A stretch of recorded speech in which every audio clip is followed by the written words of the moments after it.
Philippines के Mindanao इलाके में जोरदार भूकंप आया है। इसकी तीव्रता 7.5 मापी गई है, जो कि बहुत शक्तिशाली है। भूकंप का केंद्र करीब 20 किलोमीटर गहराई में था। इस भूकंप के बाद स्थानीय भूकंप विज्ञान एजेंसी सिक्वल्स ने सुनामी का अलर्ट जारी किया है। समुद्र किनारे रहने वाले लोगों को तुरंत ऊंची जगहों पर जाने को कहा गया है। यह भूकंप इतना खतरनाक था कि कई देशों में सुनामी की चेतावनी जारी की गई है।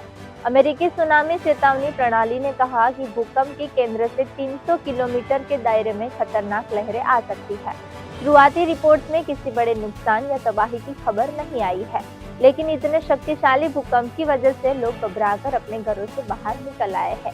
मृतकों या घायलों की संख्या की पुष्टि नहीं हुई है। यह भूकंप मिंडानाओ और आसपास के क्षेत्रों के लिए गंभीर चेतावनी है, क्योंकि यह इलाके भूकंप आने वाले सक्रिय क्षेत्रों में आते हैं।